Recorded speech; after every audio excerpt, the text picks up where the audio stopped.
I should have logically not been the CEO of the company at that stage, especially. Many people told me that it's not going to work. What is that 1% hope? A serious investor would be somebody who will mean business very clearly.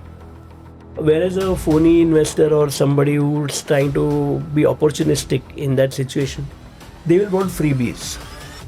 We almost called it a freebie scam. Everything is possible for the one who has no money. That stayed with me because you always think the reverse. Trust is the most vital thing. Rest everything can follow. So what is Imagica to you today?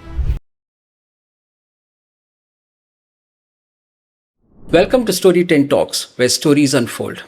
In recent years, there has been a fascinating story of one of the biggest theme parks in India. From a distressed position, it came to be a success story, which was very well spoken about. This was a company called Imagica, which from a roller coaster turbulent ride came out of the ventilator. In the midst of the storm was Mr. Dhimant Bakshi, the CEO of this company, and his team, which had a Herculean task of managing bankers, vendors, other creditors, employees, regulators, etc. The temperament of creditors, the temperament of various stakeholders surrounding this company underwent a huge change. And to manage this change, including managing the employees' morale, managing scamsters, so-called scamsters, who would come to get a foothold into this company at this delicate position, each of these required a strategic vision and conviction. What a success it finally did. What a turnaround. It was truly a success story that was commendable and classy. We are proud to have Mr. Dhimant Bakshi with us today to take us through this story, to unfold the story for us in a different perspective. Hi Dhimant, welcome to StoryTent Talks. It's really an honor to have you with us today. My pleasure, and I'm glad that this interaction is happening, so look forward. Thank you. So Dhimant, one thing that always comes to me, and I did read your book, Rollercoaster of Hope. It was really a roller coaster. So when I read this book, one thing that always came to me was, why would you be in a company which had to go through this roller coaster? Because you as a CEO was effectively taking over this company when it was an NPA. You could have become a CEO of another MNC, of another big consumer company, which could have been a much better life. Why did you choose to be in Imagica during these times? So I joined Imagica to head retail business, and that's how my journey started. And it was very interesting how I got appointed as the CEO in the first place, and not CEO, the joint CEO at that time. We're just about few days from the date of turning NPA, I got the opportunity, and in fact, it was a town hall. In that town hall, I, along with my counterpart, were announced joint CEO without being formally introduced or spoken about, saying that you will be the next one.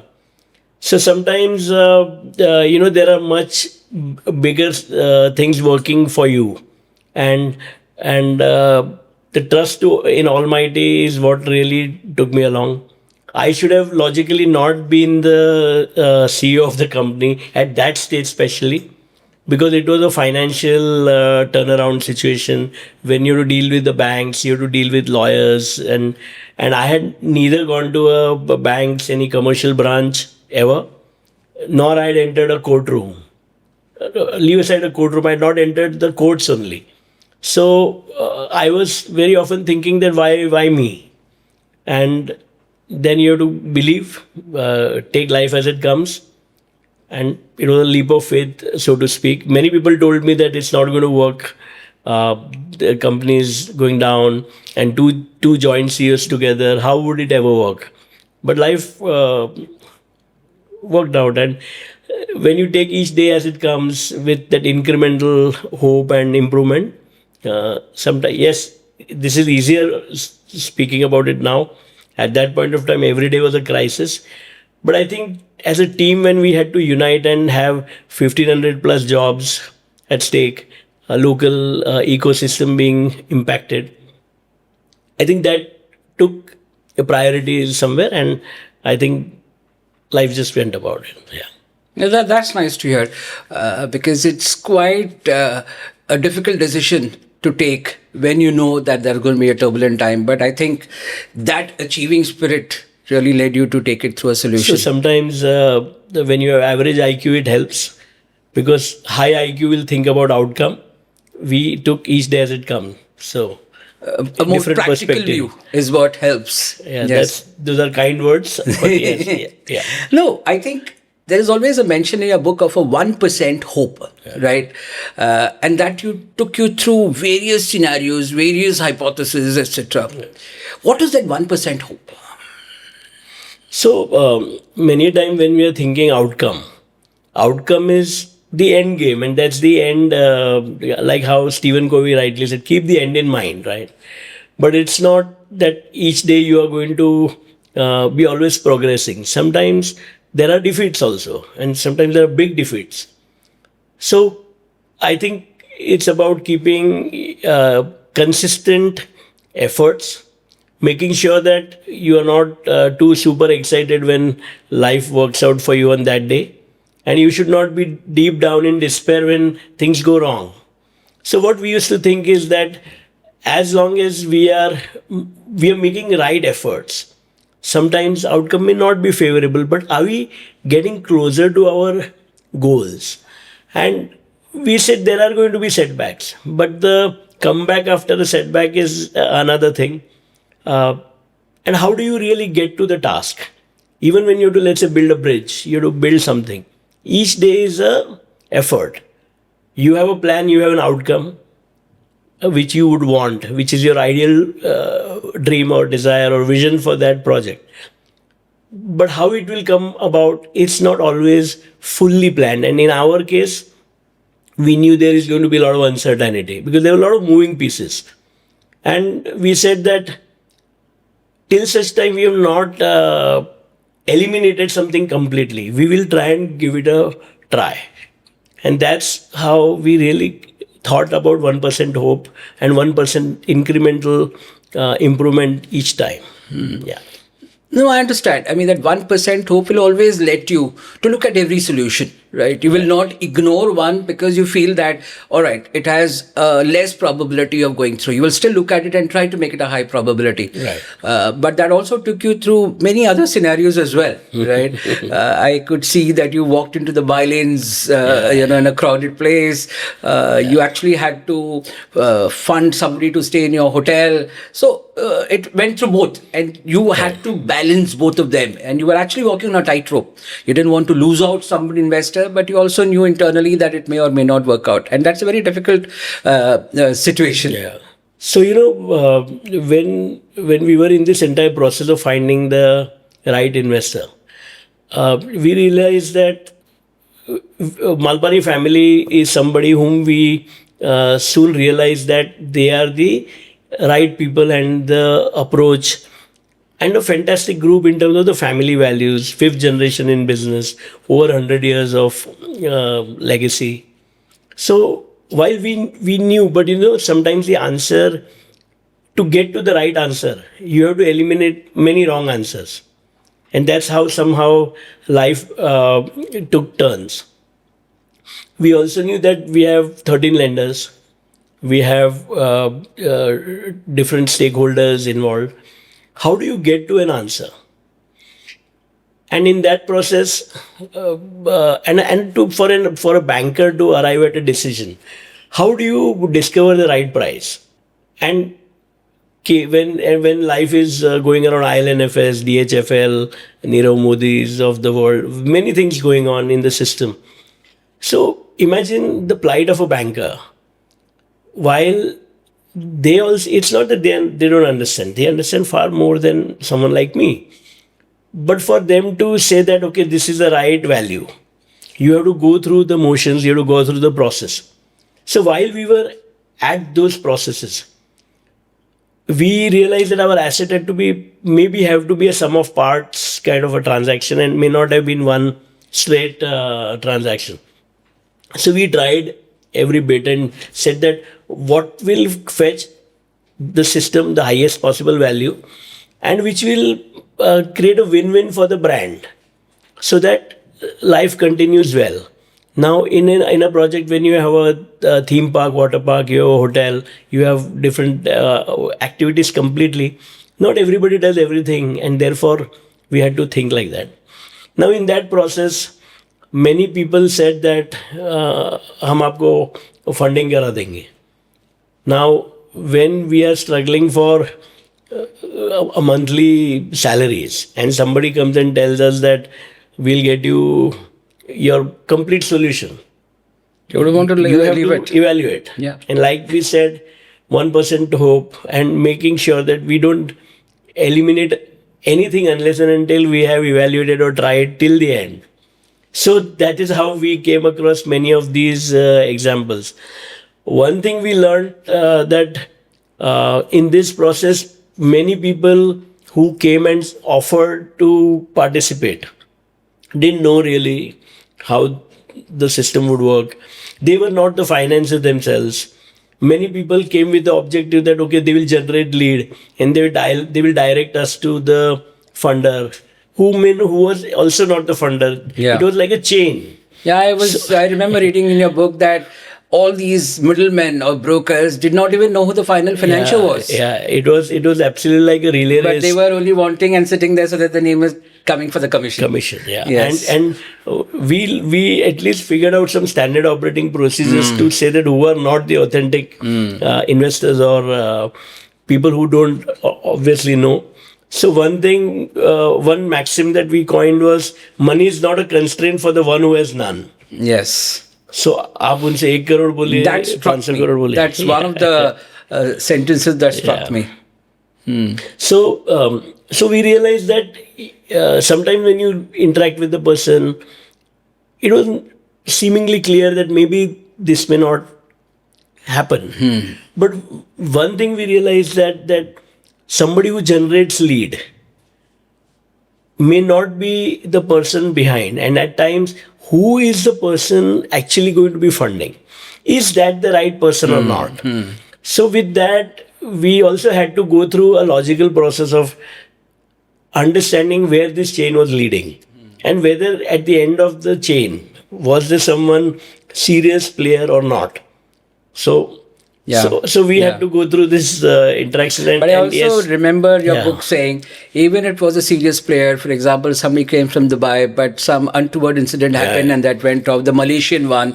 So, I mean, you've encountered a lot of these situations. But during this process, for example, did you find your existing stakeholders, whether it be creditors, etc., did you see an interpersonal relationship deteriorate? Did you see a change in attitude? That is bound to happen because everybody then looks at their own interest. That is bound to happen. But did you see a stark change, and how did you manage that? So I will say it was a mixed bag. Some people really supported us and believed in the brand, and some of them, of course, there is always that I would say variety. But one thing which we tried doing was that whoever was our creditor, whether it was an operational creditor or a secured lender or someone who put faith in our system and supported or wanted to transact and gave some earnest money deposits, we made sure that we were available for communication. So any operational creditors will call our finance team or me or many of our other people in different verticals. They made sure that they answered calls. We used to go to the bank. Mayuresh Kore, who's our CFO and my co-author in the book, we both used to go to banks so often. Earlier bankers would think that why are CEO and CFO of a publicly listed company sitting and what do they want to tell us? Sometimes they were also perplexed or they were concerned that maybe there is some bad news. But over a period of time, there was that built trust and openness of communication. And we realized that for a lender, we are one file out of so many cases that they are handling and different size of, there are many more larger cases and matters that they were handling. So we thought that unless and until we will not work closely with them to understand the system properly, get the right investor, at least filtered, or somebody who's done the recce, at least there is an option for us to get a better price discovery. And we wanted that as much possible, we should get back to the system. And fortunately, no operational creditors, no such claims, or no somebody who gave the deposit. We returned, and I think that gave us huge satisfaction that people didn't lose their money, and we didn't lose our credibility or faith. Right? Yeah.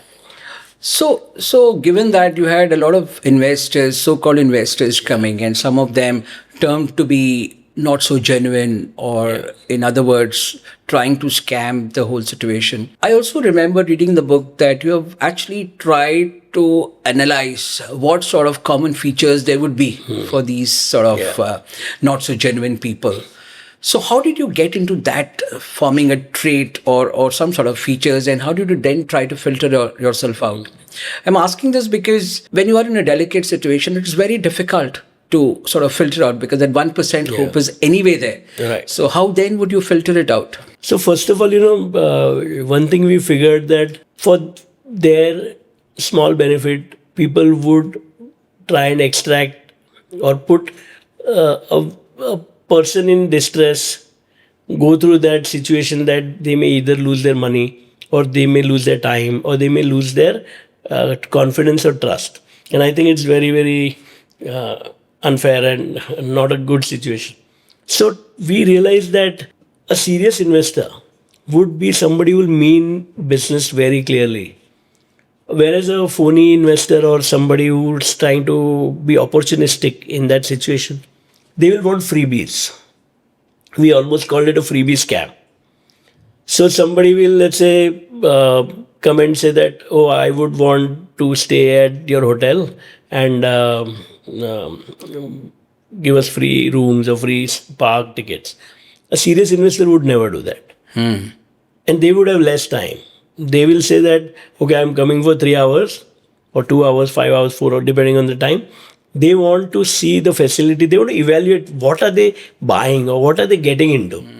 Whereas somebody who is coming for a holiday and calling it an investment, their behavior is very different. Second is, they will want to take pictures with you. Especially if our founding promoter, Mr. Manmohan Shetty, he's a legendary man, somebody so well respected in the Bollywood industry. Now they will want their picture because they would want to go and show it to 10 other people that, oh, I was with Mr. Shetty and I'm striking a deal. No, that's not how. So these were clear signals. Secondly, money is never a constraint for these people, which we realize. We will say that, okay, this is the tranching and this is the amount required. They will say, oh, that's not a problem, without even knowing the matter. So these kind of signals started telling us that what's happening and moving, separating the wheat from the chaff. So, which we realized that a serious investor will come very, very precise. They will want to know finer details of the business. A phony investor would not even understand the complexity. And they'll say, ye to ho jayega, hum kar lenge. We've done it in the past. So, I remember one of your episodes where you said, one investor said, oh, you wanted 500. No, 600 is also fine. Something like that. And a genuine investor would try to reduce, make you sweat for every 50 lakhs, 1 lakh, 1 crore. So unit of measure where is the approach. Because they will look at the return on investment. They know how difficult it can be. Whereas, So how significant do you think is self-criticism is? Because you have a hope on one hand, you don't want to leave it. And you also have a filtering mechanism. So after every episode that I have read here, obviously there was a self-criticism mechanism for you. How effective is it to be followed? So we didn't really have a defined self-criticism mechanism. I think as we kept moving forward, we figured that it's better to collaborate and make sure that whatever little issues or errors that we come across, we have to fix. And this is basically connecting dots backwards in that sense. I would say that self-assessment of your own understanding and what works for you, or what you know, what you don't know, is very, very important.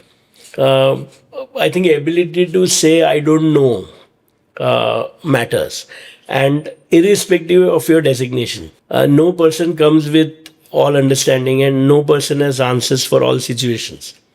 So one thing that worked perfectly well for our system was that, irrespective of designations, titles, hierarchies, roles, people could walk to one another, and especially, I think, at least in my case, or and some of my colleagues' cases, they could walk up and say that maybe this is not the right way of doing things, or maybe I'm erring somewhere, or maybe look at this aspect as well. And that, I think, made the whole, I would say, the situation far more compact. And when you are not able to increase the probability of success, I think the first thing you should do is to try and reduce the probability of failures. So, as we kept on addressing downsides, what it really started doing us is that, people knew that one can trust one another, one can openly speak their mind. It is not about whether you're right or wrong. The whole situation was, can we get better? Can we move forward to find our solution? And that's where I think the teamwork also played out very well. And when you know that people at different designations, especially in the up in the hierarchy, if they are willing to listen, if they do not have a problem, I think it flows down, and it opens that candidness within the system to come and participate. What it also does is, I think, it builds uh, greater sense of belongingness. When you know that everybody is trying, it that momentum that it builds and it brings to the solution closer is much better. Yeah. No, that's interesting, because it does make sense to review what you've gone wrong, and not be perturbed as to understanding what mistakes you've done, rather than being self-defensive. Right. Yeah, one another thing is, when you can laugh at your own mistakes, or when you can have a nice conversation about it, saying that, okay, it's not about me or some other individual, it's about that situation. So the things became far more objective. Anybody could have heard, anybody could have succeeded, but how is it taking us to our goal? And I think that's where things really worked well. It also brought about pockets of excellences. Somebody doing something very interestingly started contributing much better. And I think it's always a game of teamwork. It's not one person above the other. Yeah. So there are a few quotes that I have, which I have jotted from your book, because those stayed with me, right? The first quote that stayed with me, I think, which I have also spoken a little while before, is, everything is possible for the one who has no money. That stayed with me, because you always think the reverse, but your experience has told you that, and I understand the context as well. It will be really good as what you feel about this. So there are two very interesting ones similar to this. One is, nothing is impossible for the one who's not doing it. Yes. You can always advise me. You can always advise somebody else. But we try to understand what is the intent. And can we try it out? But it's very easy for somebody who's not doing it. And when you say money is not a constraint for the one who has none, there's no problem to say whatever amount. So one of the phony investors went to the bank, and bank was at a certain number, thinking this is where, because that's what the price discovery was indicating. So any banker would negotiate, and that's fine. So banker gave him, senior banker said, oh, this value is not enough. So our man says, how much you want? And that's like music to banker's ears. So he said, X value. So the gentleman says, done. Now, how, why, what? You know what? That person did not realize that you, though, anyways, did not have money, but you were derailing the system. Yeah. And who in a banking system can say that I will not support a higher value? Yeah. So it was very tricky. True. Yeah. There was another one which I thought was a really practical quote was, do not refuse tea. Make the most of the time till tea arrives. Right. Yeah. So, especially when you go to certain offices or the pantry or the cafeteria is not very efficient to bring tea. Now, moment somebody offers a tea and you know that you need time of the gentleman or the lady who's accepted your meeting. Whether you want to have tea or not is a different question. It's about tea will take time, but make use of the time, interact with the person. And sometimes they had to request twice, thrice, saying that chai kidhar hai, chai kha hai. And we had no hurry because what it gave us was ample time and build a connect, understand. And since they had to uh, be hospitable to with us, they had to also speak more, and that helped. No, this also leads me to ask, in many cases, you have mentioned that you actually waited for hours.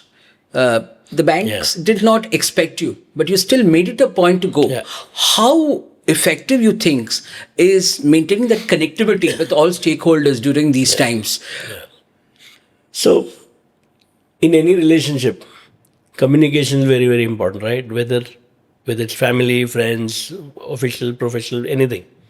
And I think that bankers, if I take bankers as an example, when we used to meet the bankers, especially the recovery department, as defaulters saying that we are trying, we would keep updating them of what's happening at the park or the asset or what are the efforts going on.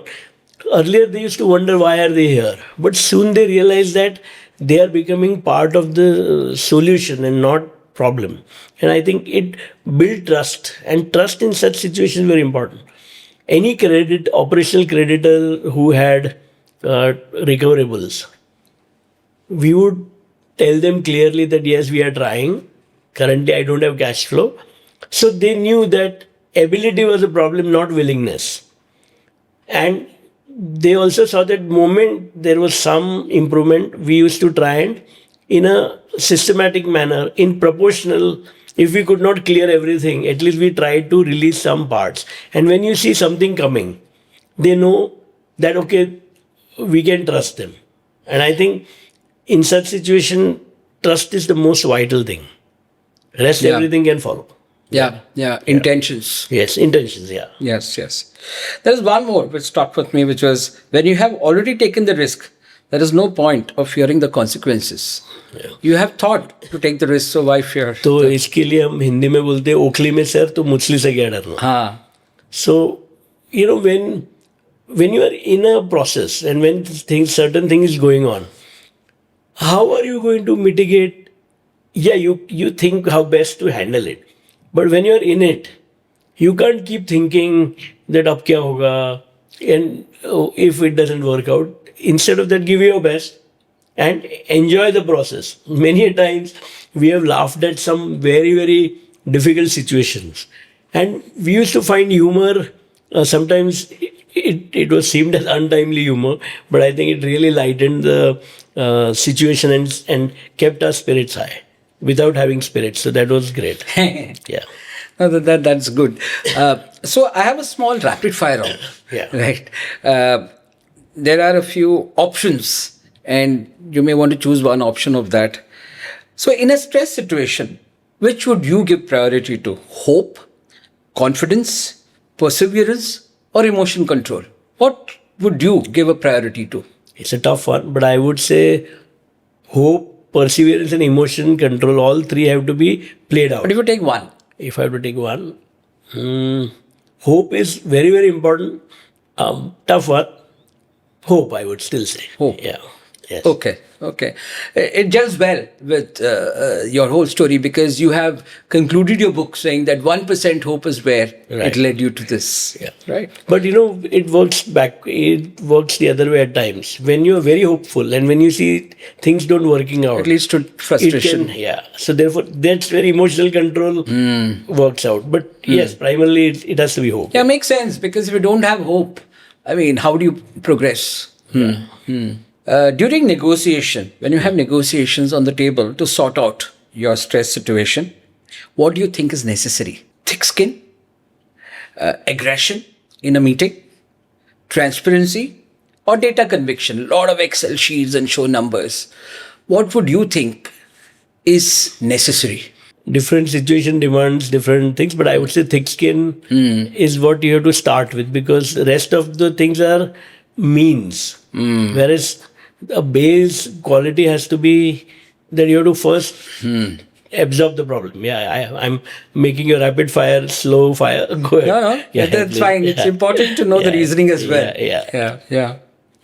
So when unknown people appear in a stress situation with untried ideas, you may call them whatever, right? Should we filter them as campsters, number one, or give them a good hearing, send them to competitors, let them try, or continue the dialogue with them tactfully? The fourth one. Continue the dialogue with them tactfully. Yeah. Because you have to listen and understand where is it going. If you keep 1% hope, let's say for whatever rare reason, if that person is right, why should you? Or at least if not anything, you get an idea of it.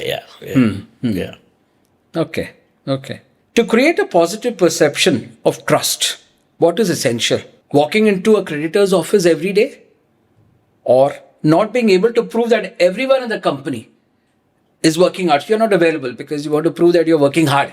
So you're not available to any of the creditors. Or to feed positive media news every day in some indirect way so that the creditors know that there is something happening. Or to maintain status quo and only answer when the creditors raise queries. What do you think? I think the first one, it's important. May not be daily, but at a regular interval, you have to meet them.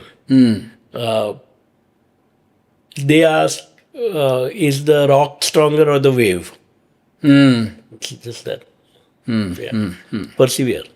Yeah, that's where I think the thick skin, walking every day, all these put together. Sometimes you have to be very thick skin is very important, especially when you're a defaulter. Yes. Because you'll be humiliated, and I've been humiliated amply on many occasions. But you can't mix the. I remember one specific instance in your book that you mentioned that you had entered into a cabin of a young banker, and he was very crude to say that these cashew nuts are not for you, and that to me was the epitome of maintaining your calmness. Because you need to look at the bigger picture. Correct. Okay, so you've gone through this today. What is Imagica to you today after its rebirth? I mean, you've gone through seeing the worst of its times to seeing a success that it is coming up to, with asset valuations going up, etc., with everything sorted out, with a new promoter family who have been in the business, varied businesses for long, a very credible promoter family. So what is Imagica to you today? So Imagica for us has always been a place of happiness. Many times people say, what is your business? We create delightful memories and we create happy. So we think that it's very important to take happiness to different parts of our country, make it accessible and make it available, affordable. And that's what really is our objective, and that's our desire. After working so hard, people are stressed. Or digital detox. So many things are required today. Children are all glued onto gadgets and tabs and phones, etc. How do you really get that family bonding, friends bonding? And that's for us. So Imagica for us is, in one word, a path to happy families and happy India is how we really wish and desire. That's good. I think the brand today is so, a lot of people know about this brand so much. The awareness of this brand is very high. Any vacation, whether it be a young child or anybody in office, everybody knows about Imagica and actually makes a plan to go there. So make a plan, because we have lots of capacity, and we think that the category is such that when you plan, but from plan to execution, there are so many different reasons and steps which should be reached faster. Yeah. So I will do my sales pitch in this podcast also. Yes. So tell me, during these turbulent times, one of the things that was coming to my mind was, how did you manage family, your health, the stress, and your various meetings? Because many of the times you have mentioned that you and your colleague Mayuresh used to come back to office after a full day's work when everybody had left or were about to leave. Right. How did you manage that balance? So I think I didn't manage the family. My wife managed me and my family.